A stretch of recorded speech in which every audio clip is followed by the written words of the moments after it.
একটা সময় ছিল যখন আন্তর্জাতিক রাজনীতিতে ইরান নাম উচ্চারণ হলেই অনেক বিশ্লেষক হালকা হাসি দিতেন।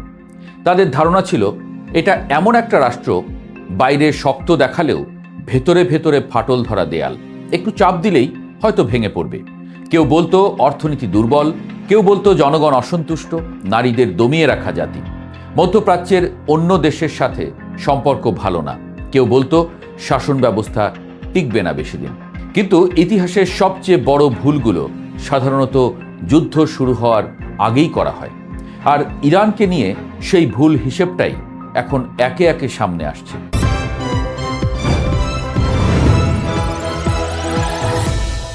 যুদ্ধের শুরুতে যে গল্পটা বিশ্ব শুনেছিল সেটা ছিল একেবারে সিনেমার স্ক্রিপ্টের মতো।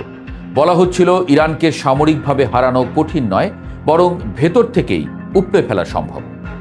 মোসাদ গোয়েন্দা প্রতিবেদনে দাবি উঠেছিল কয়েকটি নির্দিষ্ট আঘাত, কিছু নেতৃত্ব সরিয়ে দেওয়া আর সামান্য বিশৃঙ্খলা তৈরি করলেই তেহরানের ক্ষমতার কাঠামো তাসের ঘরের মতো ভেঙে পড়বে।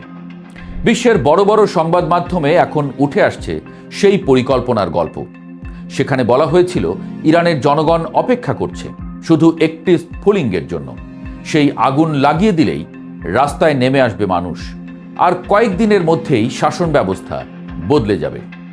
এই বিশ্বাস এতটাই শক্ত ছিল যে রাজনৈতিক সিদ্ধান্ত নেওয়া হয়েছিল সেই অনুমানের উপর দাঁড়িয়ে। কিন্তু যুদ্ধের ময়দান অদ্ভুত জায়গা, এখানে তত্ত্ব নয়, বাস্তব কথা বলে। যখন সংঘাত শুরু হলো তখন সবাই অপেক্ষা করছিল কখন ইরানের শহরগুলোতে গণ অভ্যুত্থান শুরু হবে, কখন রাজধানীতে বিশৃঙ্খলা ছড়াবে, কখন সরকার নিয়ন্ত্রণ হারাবে। কিন্তু দিন গেল, তারপর সপ্তাহ গেল, রাস্তা ভরল না বিদ্রোহে, বরং অন্য কিছু দেখা গেল। রাষ্ট্রযন্ত্র আরও সংগঠিত হয়ে উঠছে। যে পরিকল্পনায় বলা হয়েছিল 24 ঘন্টায় সরকার ভেঙে পড়বে, সেটাই পরিণত হলো রাজনৈতিক বিব্রতকর এক ভবিষ্যৎবাণীতে। মার্কিন নীতি নির্ধারকরাও পরে স্বীকার করেন সরকার উৎখাতের কোনো বাস্তব পরিকল্পনা আসলে তাদের হাতে ছিল না। গোয়েন্দা বিশ্লেষণ আর রাজনৈতিক প্রত্যাশার মাঝখানে তৈরি হয়েছিল এক বিপজ্জনক ফাঁক, আর সেই ফাঁকেই দাঁড়িয়েছিল ইরান, নীরবে প্রস্তুত। ইরান যুদ্ধের জন্য প্রস্তুতি নিচ্ছিল আজ থেকে নয়, বহু বছর ধরে। তারা বুঝেছিল আধুনিক অস্ত্র আর ট্যাঙ্ক বা যুদ্ধ বিমান দিয়ে যুদ্ধ জেতা যায় না। যুদ্ধ এখন অর্থনীতি, প্রযুক্তি আর ধৈর্যের খেলা। বিশ্ব যখন স্টেলথ ফাইটার আর বিলিয়ন ডলারের অস্ত্রে বিনিয়োগ করছিল, ইরান তখন অন্য পথে হাঁটছিল। তারা তৈরি করছিল সস্তা কিন্তু কার্যকর অস্ত্র ব্যবস্থা। ড্রোন শুনতে সাধারণ লাগলেও আধুনিক যুদ্ধের সবচেয়ে বড় সমীকরণ বদলে দিয়েছে এই ছোট যন্ত্রগুলো। নিউ ইয়র্ক টাইমসের প্রতিবেদন বলছে ইরান মাসে প্রায় 10,000 ড্রোন উৎপাদন করতে সক্ষম। সংখ্যা শুনে অবিশ্বাস্য লাগলেও এর কৌশলগত অর্থ আরও বড়, কারণ যুদ্ধ শুধু শক্তির নয়, খরচেরও লড়াই। একটি সস্তা ড্রোন ধ্বংস করতে প্রতিপক্ষকে খরচ করতে হচ্ছে শতগুণ বেশি অর্থ। অর্থাৎ প্রতিটি আক্রমণ শুধু সামরিক চাপ নয়, অর্থনৈতিক চাপও তৈরি করছে। এ যেন দাবার খেলায় এমন চাল, প্রতিপক্ষ পণ দিয়ে রানি মারছে। দীর্ঘদিন ধরে আকাশের নিয়ন্ত্রণ ছিল ধনী রাষ্ট্রগুলোর হাতে। উন্নত বিমান, ব্যয়বহুল প্রযুক্তি আর প্রশিক্ষিত পাইলট ছিল আধিপত্যের মূল সূত্র। কিন্তু ইরান সেই সূত্র ভেঙে দিল। তারা দেখিয়ে দিল আকাশ নিয়ন্ত্রণ মানে শুধু বিমান নয়, সংখ্যাও। যুদ্ধ যত এগোতে লাগলো তত পরিষ্কার হতে লাগলো আরেকটি বিষয়, ইরান শুধু প্রতিক্রিয়া দিচ্ছে না, তারা পরিকল্পনা অনুযায়ী এগুচ্ছে। যুদ্ধ শুরু হওয়ার আগেই অস্ত্র মজুদ, উৎপাদন লাইন প্রস্তুত, প্রযুক্তি অভিযোজিত, সবকিছু যেন আগে থেকেই সাজানো ছিল। এই প্রস্তুতির সবচেয়ে নাটকীয় ইঙ্গিত আসে দূরপাল্লার ক্ষেপণাস্ত্র সক্ষমতা নিয়ে আলোচনায়। ভারত মহাসাগরের দূরবর্তী সামরিক ঘাঁটিকে লক্ষ্য করে হামলার চেষ্টা আন্তর্জাতিক বিশ্লেষকদের চোখ খুলে দেয়। কারণ 4000 কিলোমিটার দূরের লক্ষ্যবস্তুতে আঘাত হানার ক্ষমতা মানে শুধু আঞ্চলিক শক্তি নয়, একটি নতুন কৌশলগত বাস্তবতা। এখানে শুরু হয় নতুন আতঙ্ক, কারণ ক্ষেপণাস্ত্র প্রযুক্তি একটা নির্দিষ্ট সীমা পার করলে পরবর্তী ধাপ আর খুব বেশি দূরে থাকে না।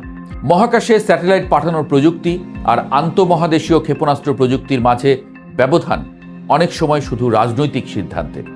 বিশ্বের যেসব দেশের হাতে আইসিবিএম রয়েছে তারা মূলত বৈশ্বিক শক্তির শীর্ষ স্তরে।